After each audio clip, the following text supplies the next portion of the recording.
welcome to our Introduction to Personality Theory course. And today, in this video, we continue with a new domain of knowledge inside personality psychology. And this is intrapsychic domain. So let's dive in and discuss what we will cover in next two videos. So the general overview of what is intrapsychic domain in general, classical psychoanalysis theory and concepts, neo-Freudian school, so how the legacy of Freud and classical psychoanalysis was revised in the mid-20th century, and what prominent figures and ideas were forming neo-Freudian school. What is ego psychology is also one of the series which revise classical psychoanalysis legacy. How contemporary psychoanalysis looks like, and what is an attachment theory, and what is neo-analytic movement, and conclusion. So let's start with the general overview of intrapsychic domain. This domain concerns the factors within the mind that influence behavior, thoughts, and feelings. So for this domain, the main type of phenomena personality psychology should study are internal, inside the mind, things like, for example, motivation, or values, or goals, and dreams. So some theories inside this domain use the assumption of that unconscious mind plays a significant role in our life and heavily determines the type of personality you will have. So this is an assumption classical for all psychodynamic approach theories, which historically derive from classical psychoanalysis. So as you know, classical psychoanalysis was created by Sigmund Freud, psychologist and neurologist who was born in Austria-Hungary. And later in his life, because of Nazis coming into power in Germany and Austria, he fled and lived last years of his life in the United Kingdom. So to understand classical psychoanalysis, I think it is useful to revise biography of Freud to understand the historical and personal background which led to the emergence of psychoanalytical ideas Sigmund Freud came to. So one of his famous quotes is that the first human who hurled an insult instead of a stone was the founder of civilization. So this quote might sound a bit weird, but it has its points. So the idea is that if we use verbal aggression instead of physical aggression, it's certainly a step toward progress of our society, right? Because verbal aggression implies the ability to negotiate something, then while physical aggression basically means the end of communication and the end of the culture. So it's a smart quote about the difference in how the culture influences us, sometimes in a restrictive way, but it might be useful for the whole society. So Sigmund Freud was born in a Jewish family. Jewish people were heavily oppressed in Europe in 19th and first half of 20th century, which peaked into events of Second World War and Holocaust. So even before that, in 19th century, when the things were much calmer and there were no major wars, Jewish people were oppressed based on their religion, not ethnicity. So oppression based on ethnicity was more typical for Nazi Germany. Before that, Jewish people usually were oppressed based on their religion and language. So for most parts of the Europe, Jewish people were heavily restricted in the options where they can live, how they can live, and whom they can work for, and what occupations they can have. So, but Sigmund Freud family also was very large, so he was the eldest of 8 brothers and sisters, and as a firstborn child, he had a lot of expectations of his parents, and he tried to fulfill them. So he was one of the best students at his school, and he was considered to be a brilliant student, which resulted him in joining the University of Vienna, the Faculty of Medicine. So actually, Sigmund Freud initially wanted to be a military general, and he dreamed about a military career. Unfortunately, Jewish people were not allowed to serve in Austro-Hungarian army, especially in the rank of commanding officers. So, real choice for people of this ethnic group was among only 3 professions, so heavily restricted. They could work as doctors, lawyers, or merchants or business people. So, though in modern day view, those occupations look as privileged, they were not that privileged in 19th century. And of course, all people deserve the choice and ability to choose any professions they like. So Sigmund Freud chose medicine and started to study in the University of Vienna, where he also one of the best students. Initially, he wanted to become famous in science, and actually he made a small discovery in the field of zoology. So he studied acne, it's a type of a fish, and no one back then know how they actually reproduce. So Freud discovered their testicles and ovaries, so the gonads, in acne, and published a paper. He thought that he would become famous after this small zoological discovery, but it didn't happen. So because Freud lacked money severely and couldn't even save enough money for his wedding ceremony, he decided to become a family doctor in a private practice because this could bring him a bit more money. So only privileged people back then could afford a private doctor, and it was some increase in his income.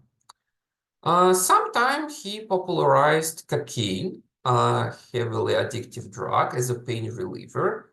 Again, 100 years ago, people didn't know that cocaine is very harmful and highly addictive drug, and use this as like Tylenol or Tylenol equivalent, so just basic painkiller. But after the situation when a couple of Sigmund Freud patients died from cocaine overdose, he stopped to prescribe that, and this fact of his biography is not that well known compared to others.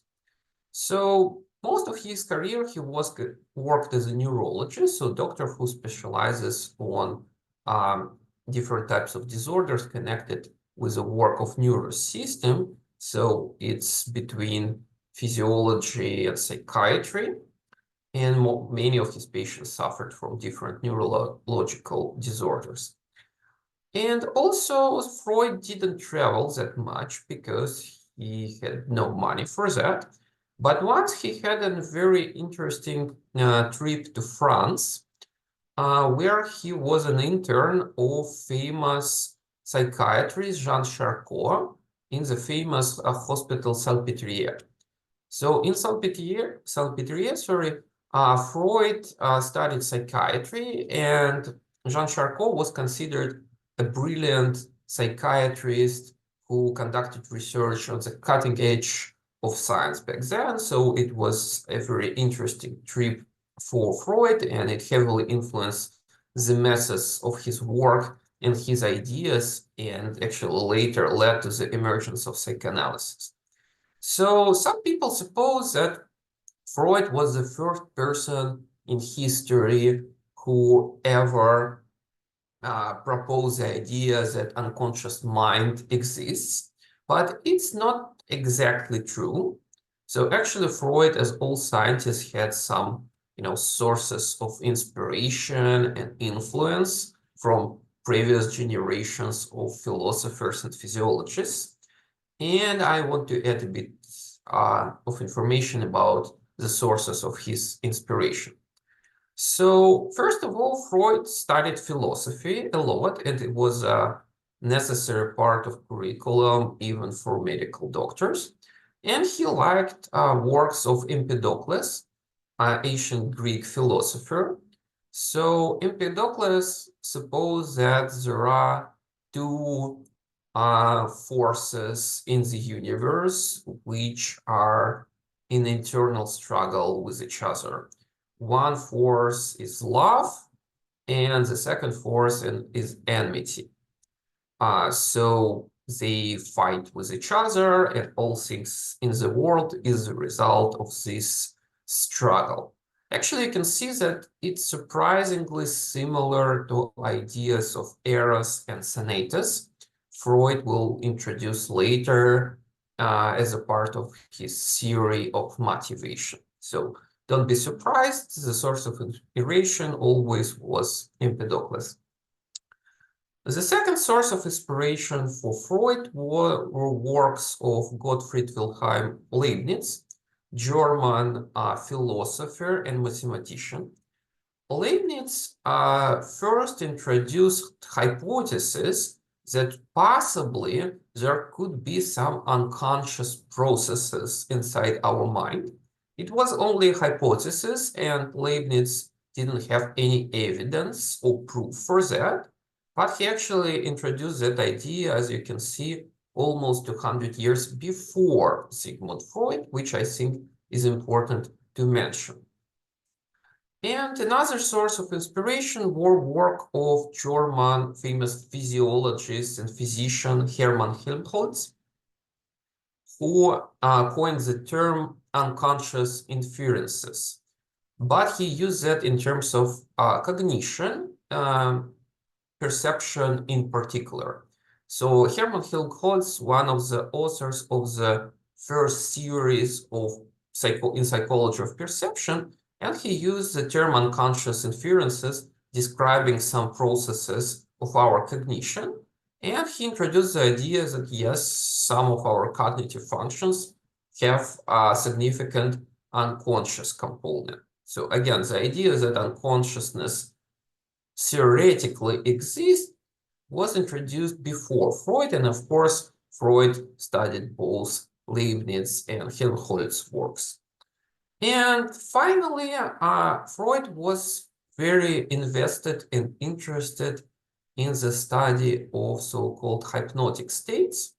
The founder of modern European hypnosis is considered to be Franz Mesmer, but of course, Freud studied more under Jean Charcot's supervision. As I told a couple of minutes before, Freud specifically traveled into Salpêtrière Hospital and studied under Charcot's supervision.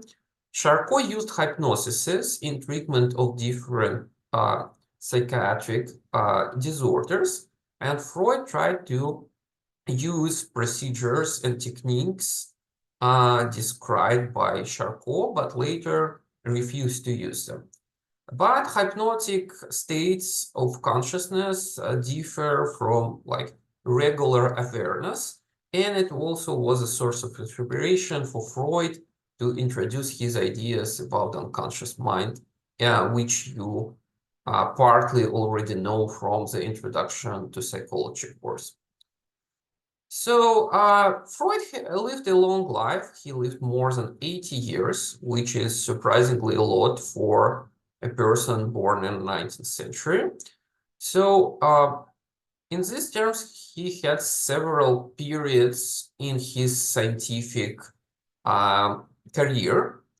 And usually the early career period is considered to be everything Freud wrote before World War I, And the later period of his career, everything he wrote after World War I, it was a huge, maybe major historical event Freud witnessed, because he died in 1939, before the World War II started. And for Freud and people of his generation, World War I was the major historical event of their era. So in early career, initially he collaborated with his elder colleague Joseph Breuer and studied hysteria. So we don't use the concept of hysteria in modern clinical psychology and psychiatry because it's considered to be obsolete and offensive. But back then, some neurological and psychiatric diagnoses were described as hysteria. So please use this concept only as a historical reference. So Freud even specifically wrote the book Studies of Hysteria. So what was the main idea?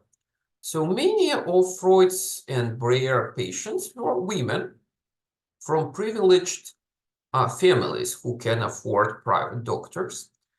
And sometimes, and quite often, they suffered from very unusual symptoms. So they had complaints on different neurological states, sometimes included paralysis of the limbs or blindness or other, important, like big symptoms. But after careful examination, doctors like Freud and Breuer couldn't find any neurological disorders. So all medical tests will show that everything is okay and there should be no paralysis, blindness, or any major symptoms. The patients complained on that and really suffered from them. This discovery was very mysterious for doctors of its time, and they tried to put forward some hypotheses to create a theory. So how does it work? Freud and Breuer used hypnosis to get access to some repressed memories. So sometimes their patients could tell more about their previous experiences in life under hypnosis compared to regular state of consciousness.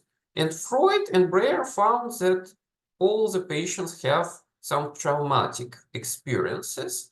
And by traumatic experiences, I mean the experience of being raped, incest, and physical violence, abuse, and other very serious events in their life. So everybody supposed that women from privileged groups of society and wealthy would never have such problems, but actually it was much more widespread than you can possibly think of. So Freud and Breuer decided that probably memories about those traumatic events can cause those psychosomatic symptoms. That was their primary idea. So after 1885, Freud starts to use hypnosis more often, but eventually decides that it's not the best method. So the problem with usage of hypnosis is that it granted his patients a temporary relief in their symptoms. So they reported less symptoms, or they could completely diminish and people could feel quite well. But after a short period of time, all those symptoms would return. And Freud and Breuer were not satisfied with the efficacy of hypnosis, which forced them to think about some other methods they can use in their work. So one of the cases which is considered to be crucial for emergence of psychoanalysis is so-called the case of Anna O. Now, after many years, we know the actual name of the patient. She was Bertha Pappenheim. So the story is actually sounds very interesting. So I will tell you this case briefly.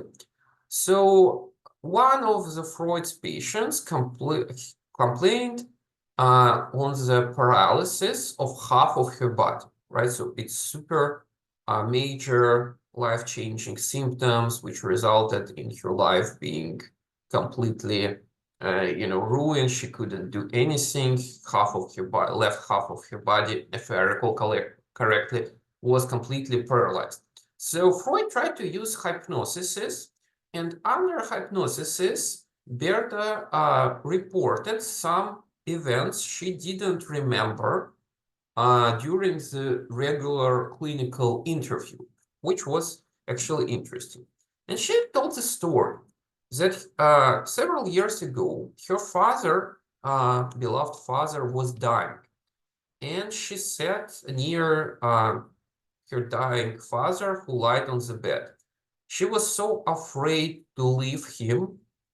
She didn't sleep for several days because she was afraid if she will leave him and will go to sleep, father will die when she will be asleep, and she would experience immense guilt and shame because of that.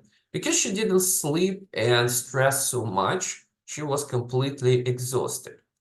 And in one period of time, she saw how a snake crawls on the bed of her father and starts to crawl on her left side of the body. She was so afraid that she, black out, and she was found by her maidens after some period of being unconscious. After that, half of her body, left part, which this presumably snake crumbled, was paralyzed. So no one actually knows was it a real snake or imaginative, because it could be the result of stress and exhaustion, some form of hallucination, or it could be a real snake, because some snakes which fit this description lived in the geographical area. But Freud supposes this traumatic event explains why it's paralysis and why it's the left side of the body. And actually, all the medical examinations, as I said, showed that there should be no paralysis. So, like from medical point of view, physiological point of view, she was completely healthy. So Freud started to think that yes, traumatic events from the past can be repressed, but still affect our present and future. So because hypnosis brought only temporary relief, Freud eventually refused to use it. So he created a psychoanalysis in the year 1900, and he was already around 45 years old, so Freud was quite a mature person back then. But since then, in last 120 years, psychoanalysis grew up and became a significant social, historical, and cultural framework. And in modern meaning, psychoanalysis used in a triple ways. So first of all, psychoanalysis grew and became a philosophical system.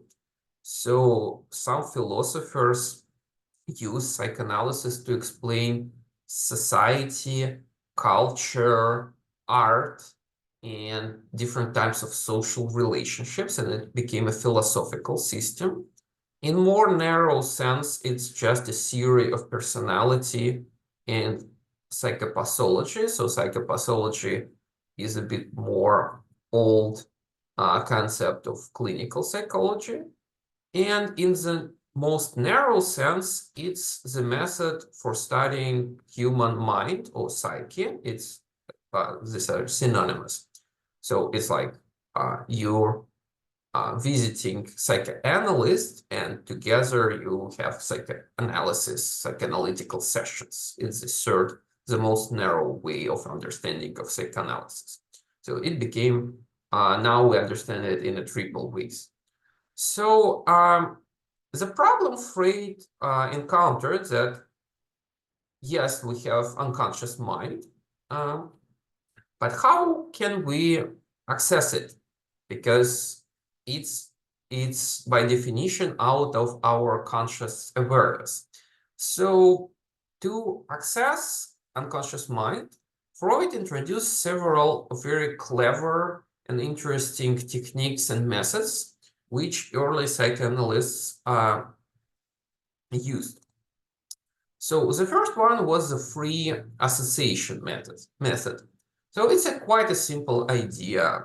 So psychoanalyst creates a list of words. Sometimes it's just, regular words like night, day, chair, table, sky, different colors. And psychoanalyst reads words one by one to his clients, and clients should tell the first thing which comes to their mind when they hear this word. So the first thing which comes to your mind comes involuntarily, so out of your conscious awareness and conscious control. Thus, it's a manifestation of your unconscious mind. And Freud found that most of people have very typical associations to typical words. For example, I say day and you say night. It's a simple association by contrast. Or I say blue and you say sky. It's a simple association by similarity. But sometimes people say unusual associations. For example, I say night and the person says rape, right? So sounds unusual. And if a psychoanalyst will dig into this direction, following those associations connected with a certain area of life or topic, psychoanalysts can find some repressed memories and traumatic events, or at least hints with what it can be connected. So Freud used the free association method very often. The second one is analysis of so-called neurotic symptoms. So Freud supposed that all symptoms his patients could experience, including like blindness, paralysis, cough, and everything, are not random. So if people experience a certain symptom, it has its hidden meaning. So why it's, for example, paralysis, why it's a cough, why it's blindness, why it's something else. And Freud supposed that if we will dig into this direction, we will find that behind those neurotic symptoms, there is an influence of unconscious mind and its forces, and we can solve this puzzle to find what's inside unconsciousness. The most typical method was dream interpretation. So dreams are type of mental activity which you experience without your conscious awareness and control, right? So you experience dreaming each night, but you don't remember all your dreams. So most of people remember like 1-2 dreams a night at maximum. Sometimes we don't remember anything, but we actually see much more than that each night. Freud supposed that if we remember and analyze dreams according special techniques, we can find their hidden meaning. According to Freud, all dreams are encrypted, so their true meaning is hidden behind different images and associations. But if we carefully examine the dream, personal associations which root in previous experience of the patient, and we will understand all metaphors and allegories, we can interpret the dream correctly and find the desire which is hidden behind the dream. So Freud supposed that each dream is a manifestation of certain desires, including nightmares, which was very original idea for that time. So analysis of erroneous actions, it's analysis of situations where you made a mistake, an error. So we often can mispronounce someone's name, misspell some words, forget something, be late at certain places. Freud supposed that it also not a random coincidence, that we usually have some hidden motivation behind those mistakes. For example, you can mispronounce the name of a person you actually don't like, but you can admit to yourself that you don't like this person. We can be late in places and meetings we actually don't want to attend, but again, we cannot admit it even to ourselves because it's uncultural and impolite. So Freud supposed that we should analyze that as well, because we make mistakes involuntarily. It also is a manifestation of your unconscious mind. And very important and interesting type of phenomena is so-called analysis of transference and countertransference. So Freud is famous because of creation of psychoanalysis, and psychoanalysis, historically speaking, was the first form of psychotherapy or counseling psychology in the history. So early psychoanalysts, including Freud himself, found that it's a very specific type of relationships between people. Because in our real life, if you share something very personal with your family members or friends, they usually share something personal in return, right? So you share your dreams, you share your plans for the future, you share your vulnerabilities, and people share something in return, which is normal. But in the situation of psychotherapy or psychoanalysis in particular, clients share everything, including their embarrassing episodes from the past, their dreams, their desires, their values, things they don't want to admit and share with other people. But psychoanalysts share nothing. And it creates very specific type of relationships where clients feel vulnerable and very open and defenseless. And clients, because of that, might develop very strong emotional feelings towards a psychotherapist or psychoanalyst. Here, sometimes it includes anger and aggression. Sometimes it includes sexual desire and romantic interest. A lot of clients fell in love with their psychotherapist. It's called transference, the feeling of the client towards psychotherapist. But the opposite also happens. So psychotherapists also might experience unusual feelings towards their clients. Again, because the situation is very specific. So some psychotherapists might also feel sexual attraction and fall in love with their clients, or they can experience strong antipathy towards it and anger towards their clients. Freud supposed that because those feelings, again, are involuntarily, you don't experience them on purpose, and you can't control your feelings, you can only control your behaviors. We can analyze this as a part of psychoanalytical process. I should say that early psychoanalysts didn't know that they cannot sleep and have sexual affairs with their clients. So, but now, many years after, research shows that it's not only unethical, but it is awfully harmful for the clients. So having romantic relationships with your psychotherapist increases the risk of suicide, depression, and other very unpleasant conditions in many, many times. So it's super harmful for clients, and psychotherapists do not have sexual or other types out of professional relationships with their clients.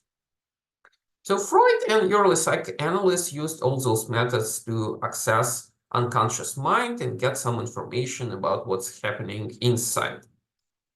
So Freud believed in the basic idea that people don't recognize their own motivation. So we do a lot of things, but we don't know why exactly we do that.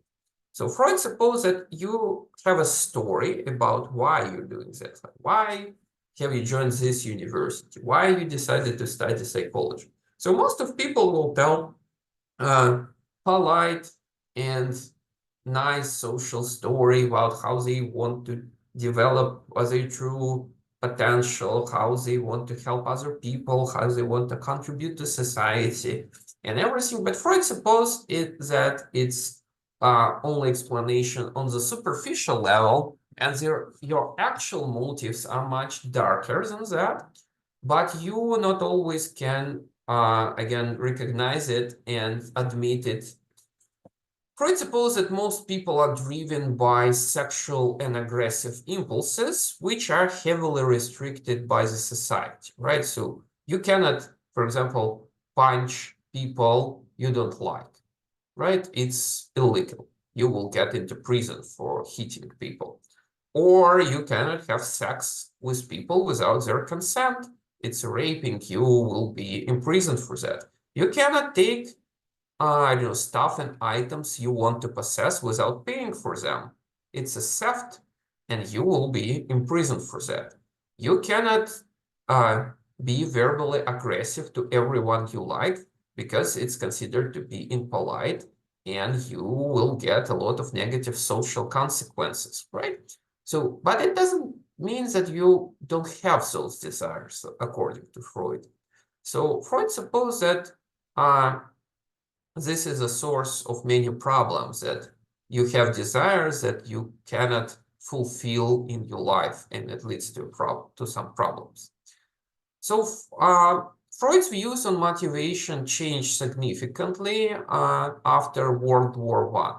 Before World War I, Freud supposed that people have only self-preservation instinct, just desire to survive, and sexual instincts. So it aligned with Charles Darwin's theory of evolution, and Freud tried to explain everything in these concepts. But after World War I, Freud faced a problem. He couldn't explain with his theory why World War I happened. People, like millions of people, battled each other for 4 years.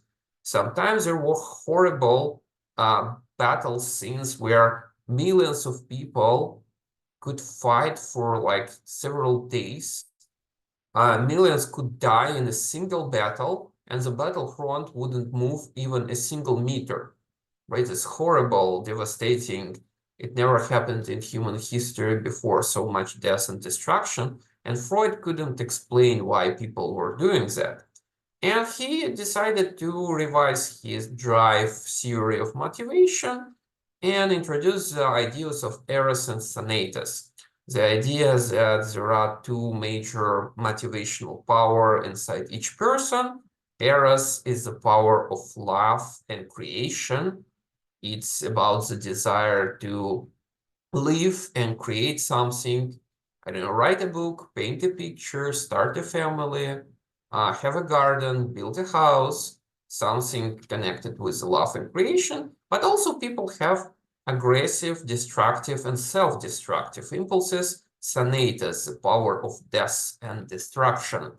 The idea that that's why people abuse substances and alcohol, why people express aggression, why people suicide, why people commit crimes. So they have those destructive and self-destructive impulses, and each person has some internal balance between those two major forces, which results into something. In some people, Eros wins, and some people, Thanatos wins. But we, like all people, according to Freud, have this Thanatos drive, and we just shouldn't deny it because it's too powerful and it influences our life, even if you don't want to admit that you have one. I just should notice that according to modern views of motivation, this part of the Freud theory looks completely obsolete, and oversimplified. So Freud supposed that your mind or psyche consists of three parts: consciousness, preconsciousness, and unconsciousness. Freud used the metaphor of the chicken egg for that. He supposed that the white part, the biggest one, is your unconscious, and he supposed unconscious mind is much bigger and more influential than the conscious part. The yellow part, the preconsciousness, it's what you're not aware about, but you can remember and access this information. So if I ask you, a simple question, what is the capital city of France? You probably didn't think about that before I asked, but once I am asking you, you will say Paris. Paris is the capital city of France, right? It's information for your pre-consciousness, basically your memory. And finally, the smallest part is the embryo of a chicken. It's a consciousness, the smallest part and the weakest part, according to Freud. So this idea was revolutionary because before Freud, all psychologists considered consciousness as the only form of mind or psyche. And here's such a twist. Also, Freud supposed that your personality also consists from three parts, but different ones. So, but before that, we need to mention the concept of censorship.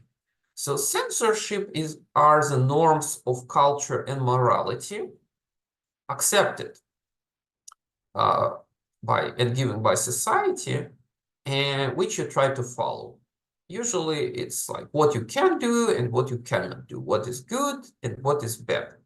So censorship creates a barrier around your unconscious mind and prevents your desires and information from unconscious mind to pop out in your conscious mind. So it creates a barrier.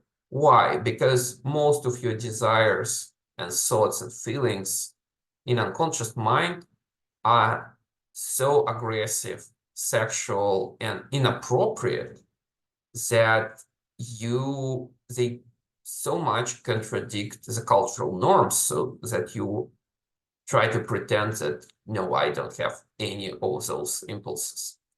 So personality structure consists of three parts: id, ego, and superego. So id, it's inborn, unconscious part. So all babies are born with id, but they don't have two other structures. They emerge later in ontogenesis. So it is fully unconscious and consists of your drive, motivations, and feelings. So yes, babies not aware of what's happening, they cannot walk, they cannot talk, but they already have some desires. For example, they can be hungry, they can be thirsty, it can be too hot, too cold, they want some emotional comforting from their parents or figures who replace their parents. Right, so everything works, and usually parents and caregivers try to fulfill desires, satisfy desires of a child, but slowly children grew up, and in toddlerhood, they start to understand that the reality is different from their desires. Unfortunately, not all desires can be satisfied. Some desires can be satisfied, but not now. For example, you're hungry, but the lunch will be only 1 hour later, and you can do nothing with it.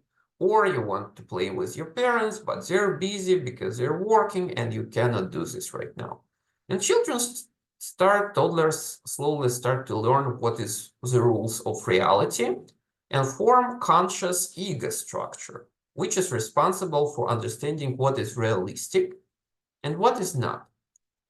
And when children grew older and become preschoolers, they start to understand that some things which are real, you can do that theoretically, can be also good and bad. They start to understand the rules of morality and cultural norms. For example, yes, you can possibly take this apple in the market, but if you won't pay for this apple, you will have negative social consequences, right? So, and they form the last super ego structure, which is partly conscious, partly unconscious, responsible for our understanding of cultural norms. So that's how those structures are interconnected if we apply one on another. So the graph might look a bit complicated, but actually, let's take a closer look. It's not that that hard to understand. Let's start with the consciousness part, so and ego. So as you can see, ego has conscious component, pre-conscious component, and small unconscious component. So ego is mostly conscious and preconscious structure, again, as I said, responsible for adaptation in the real world and resolving conflicts. As you can see, lower id is completely unconscious structure. It doesn't have any other components, fully lies unconscious. And superego is tricky because most of its part lies in unconscious. So we learn the norms of morality and culture so deeply that they work almost automatically on unconscious level.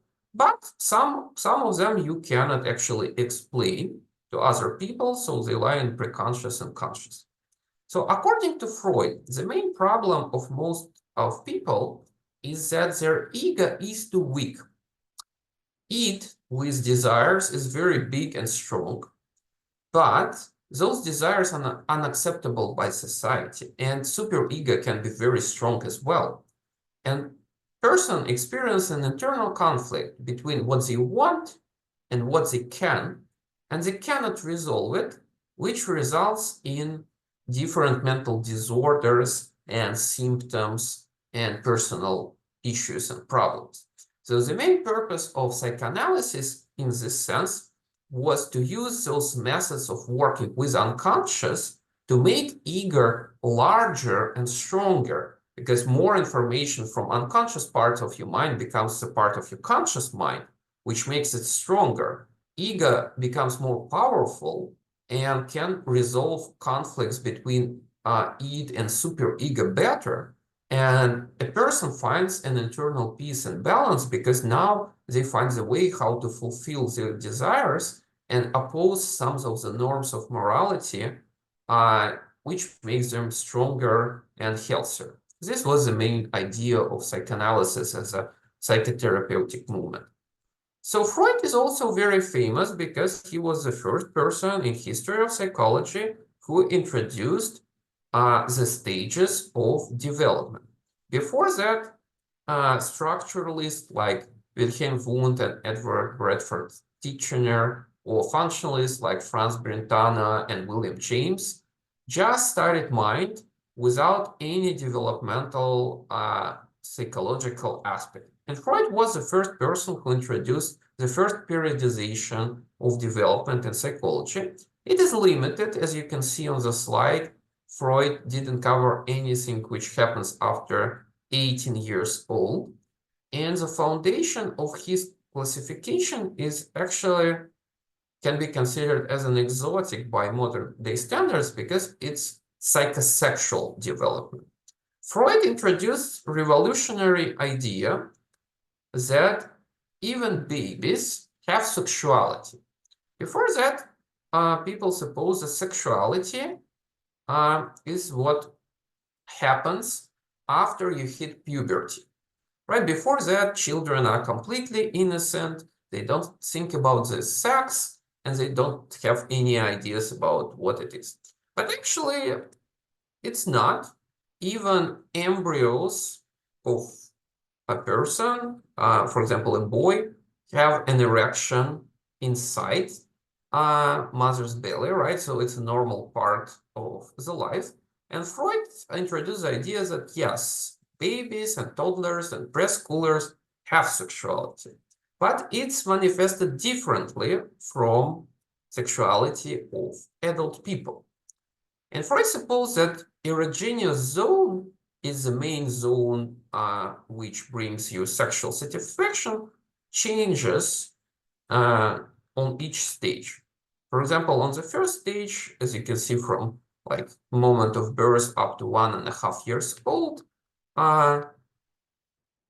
children are breastfed, right? So in times of the Freud, there was no alternative, so they were breastfed, and the main erogenous zone is mouth, right? So he considers this as the main erogenous zone of its age, and the main main processes on this stage is that children start to learn where their body ends and where is the mother's body.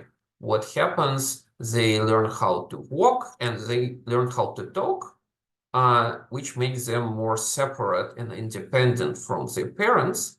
And after they hit 1.5 years old, in the Freud times, it was already a time for toilet training, right? So, and it was important because people didn't have any washing machines, so they were not happy washing all the dirty clothes each day manually. So they tried to teach children how to go to a children's potty much earlier than we do nowadays. And Freud supposed that on this stage, the main erogenous zone is the anus, and children learn how to control their anus and defecate into the right moments and trying to prevent this in other moments. So he supposed that this toilet training helps to develop self-control. So around the end of this stage, ego structure is formed. On the next stage of phallic, which is called phallic stage, which according to Freud is from 3 to 6, 7 years old before when the school starts in Europe. So Freud supposed that children this age discover that they have penis or clitoris and they start to masturbate. Parents and caregivers can respond to that in a restrictive way. And in early 19th century, masturbation was considered to be sinful and harmful, even harmful for the health. Nowadays, we know that it's completely untrue. And attitude toward children masturbation is just different. They just exploring their body. It's okay. It's just what you shouldn't do in public places. So on this stage, children start to develop romantic interests, but unfortunately, these romantic interests are directed towards their parents. So Freud supposed that all girls fell in love with their fathers, while all boys fell in love with their mothers. But it's completely socially unacceptable, right? We know this, it's a complete taboo. You cannot have any romantic or sexual relationships with your parents. It's an incest, which is strictly forbidden in all cultures in the world. So, but children don't know that. And slowly they learn that it's considered to be very bad and sinister. And they form the first superego structure, understanding what is good and what is bad. Freud supposed that if children overcome this Oedipus or Electra complex, so Oedipus complex is for boys, Electra complex is for girls, this desire to have romantic relationships with a parent of opposite sex, he supposed that the positive result of the stage, when it's resolved, the children identificate with an adult of the same gender and emerge these ideas of good and evil. Then they just go to school and study for 6 years before the puberty, and they don't have any sexual desires, so it's just paused for several years. They expand their social contacts, study, learn more about the world, but then puberty hits and the so-called genital stage. Here, teenagers start to develop so-called proper romantic interest, according to Freud, fell in love with people who are not their relatives, and start to have sex and develop true romantic relationships. According to Freud, this is a final stage, and if you passed all the stages, everything is good, but he supposed that most of people can, due to different circumstances, stuck on some stages of development, and the purpose of psychoanalysis is also to help to come through all those stages and get to this genital stage of full development. According to modern standards, this foundation for periodization looks quite dubious, but as a historical ideas is quite interesting. So also Freud described some first ego defense mechanisms. So ego defense mechanisms are unconscious mechanisms, unconscious part of your ego, which serves a purpose to remove frustration and discomfort from your everyday life experiences.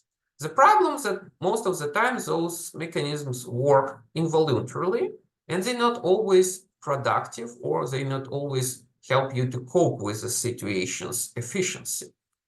For example, some people just deny that something bad happened, or they're frustrated.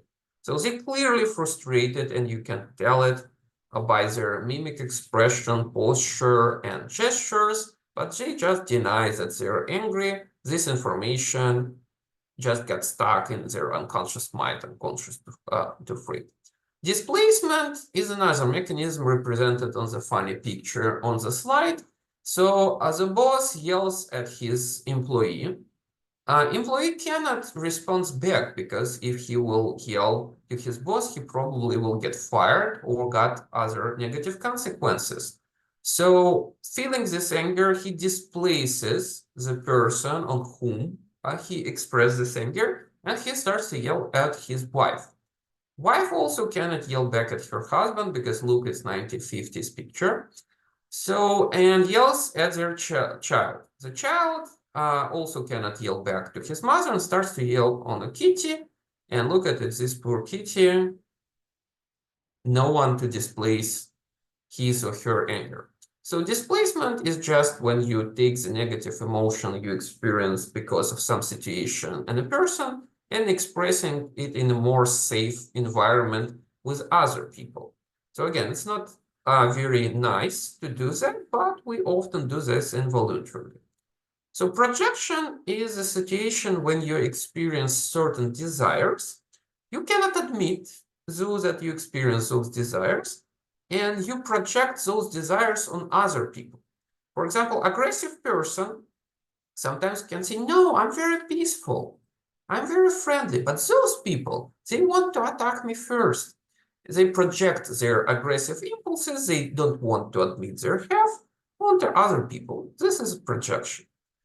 Rationalization is a situation where you try to invent different smart excuses and explanations why you, for example, not doing something, or why you don't get something you wanted. And you start to think, scientifically speaking, it's not so important. I could get something different in the future. And you try to calm down yourself through this rationalization process. Reaction formation is in another mechanism. You just start react the opposite way of your true feelings. Repression is when you just try to put all the information which bothers you into your unconscious mind and don't access it ever again. And Freud supposed that the final defense mechanism is the most productive. It's so-called sublimation. Sublimation is based on the idea that you take energy from the desire you cannot fulfill and turn it into some socially acceptable activities.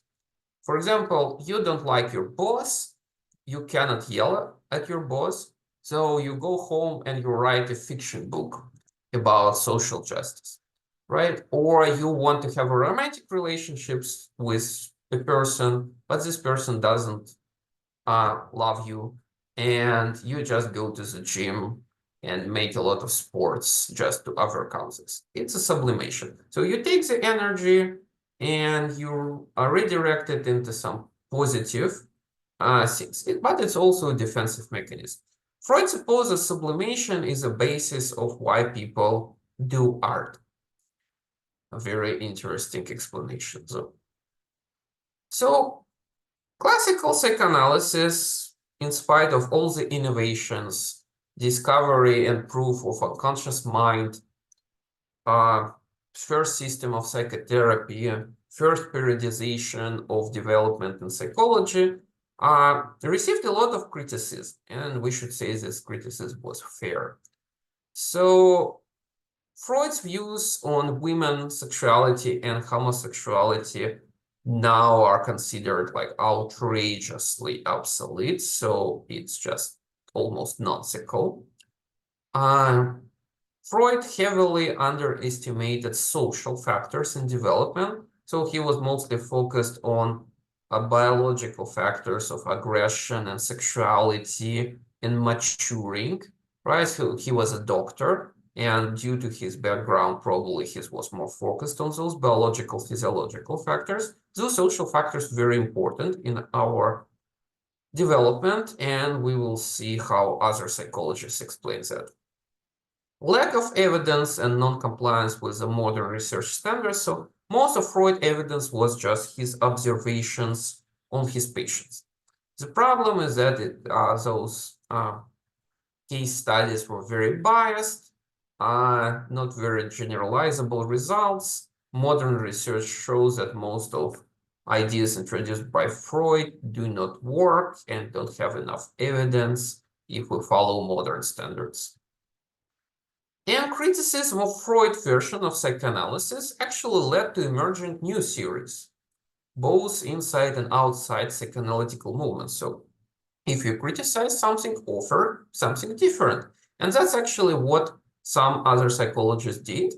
So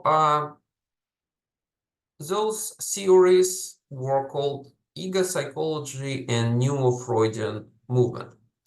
So many of initial Freud followers were agreed with some of his ideas, but suppose that id is not so powerful as Freud supposed, and ego is not so weak as Freud supposed. They had different understanding. They admitted that those structures exist, but they had different views on the balance between them.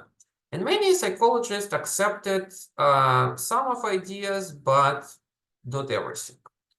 The most famous ego psychologist and neo-Freudian movement personalities are Erich Fromm, Karen Horney, and Erik Erikson. And we will discuss their theory in the next video. So Erich Fromm, some psychology students know that name already, some not. So he is one of the most prominent neo-Freudian psychologists and sociologists, actually, in history. So he was born in Germany in 900, so he is much younger than Freud. One of his famous quotes, "Man is only animal for whom his own existence is a problem which he has to solve," right? All other species don't think about their existence. Only people are so self-reflective. We actually write books and think and try to imagine why we even exist. Yes, it is a smart quote. So he was only child in a Jewish family in Germany. So in the city of Frankfurt on Main. He studied at the best German universities and he was super sharp. Received his PhD in sociology at the age of 22 years, so surprisingly fast.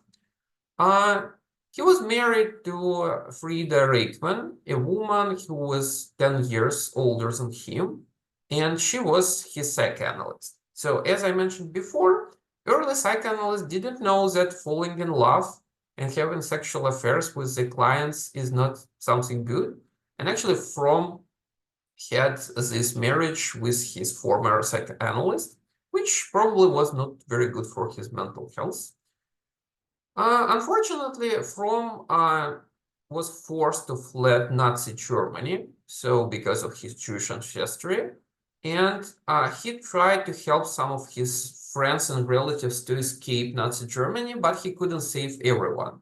So many of his friends and relatives died in the concentration camps.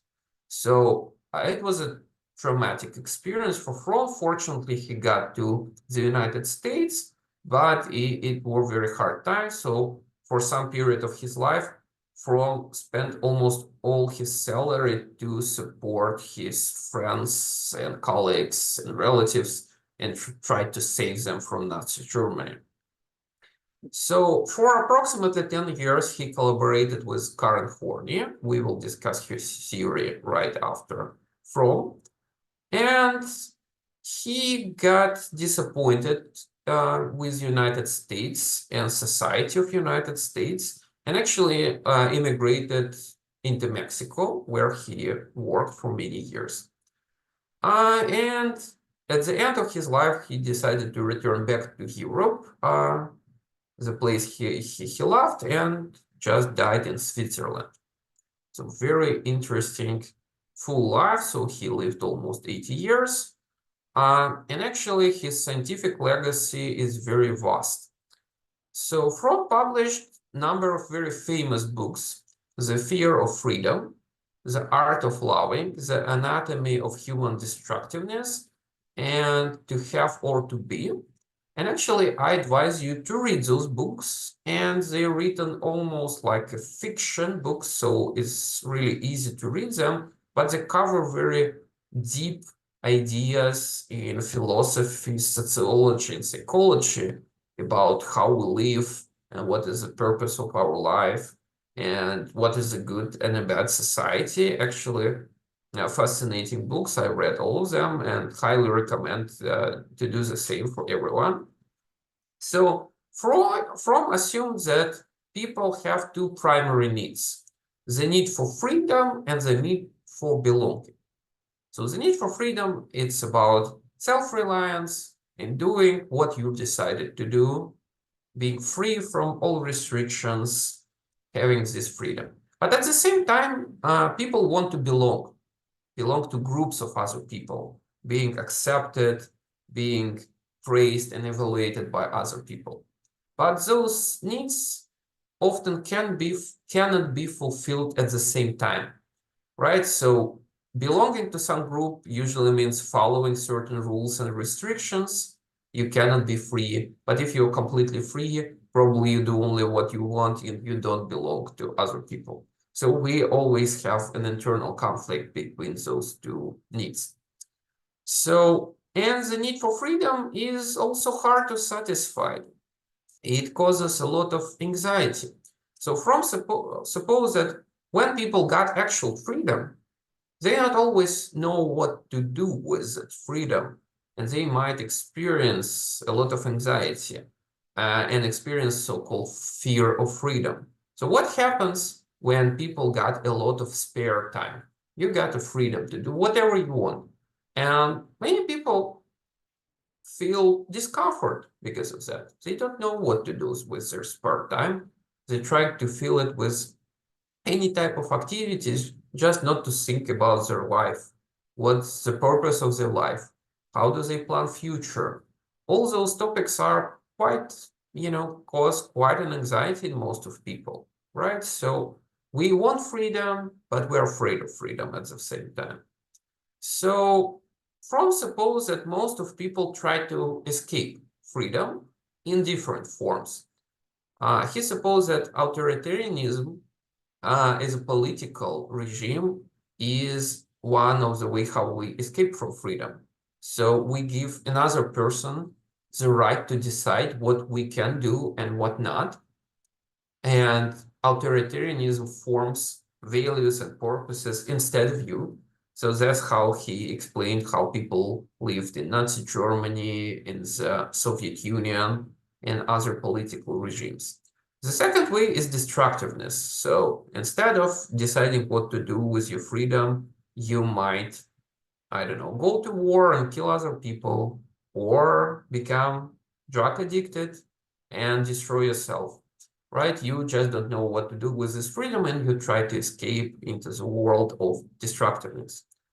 And conformity is the third way. Just do everything other people do. So Fromm suppose that North American culture is heavily built on this type of escape from freedom. So everybody does the same. Everyone owns a car. You should also buy a car. Everyone wants to get a suburban house. You also should buy a suburban house. Everyone goes to work 9 to 5. You also should go work 9 to 5. Everyone go to shopping mall during the weekends. You also should go to the shopping mall during the weekends. You don't need to think about what you want. You just try to fit in and do all the things other people like, and that's how you spend your time. So it's much more peaceful, of course, than the first two ways, but also doesn't help you to reach your full potential, understand your life, and it's also an escape from anxiety and fear of freedom, according to Fromm.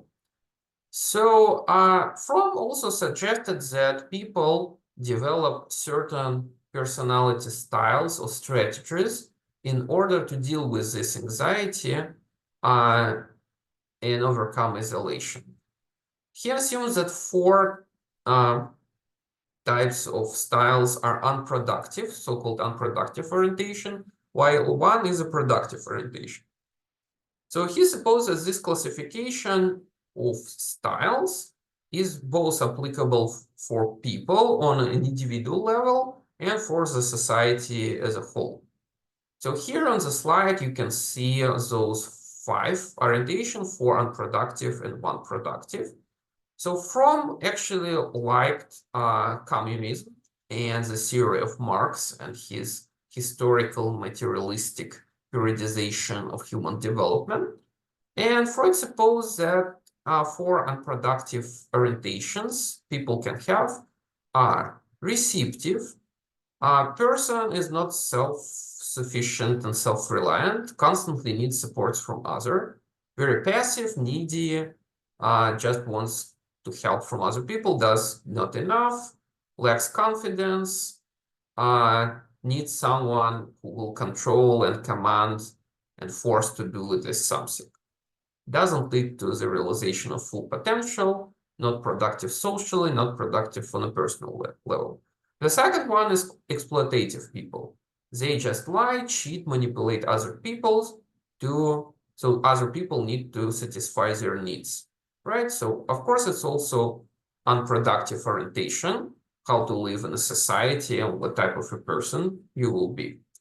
So the third type of hoarding, so people just try to collect and buy everything. So they try to get some, a lot of stuff, buying things, buying cars, buying books, buying technical devices, everything, having great material possessions. They try to overcome anxiety with overconsumption, which is also not very productive, according to Fromm.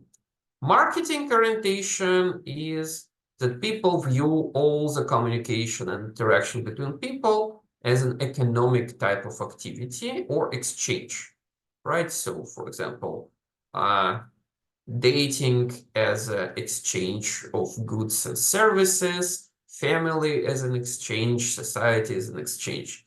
Yes, this exchange component exists, but it shouldn't be like exaggerated for the whole. So those people just trying to deal with everything, increasing their social status and try to overcome anxiety by being on high demand among other people, being useful to others, looking good.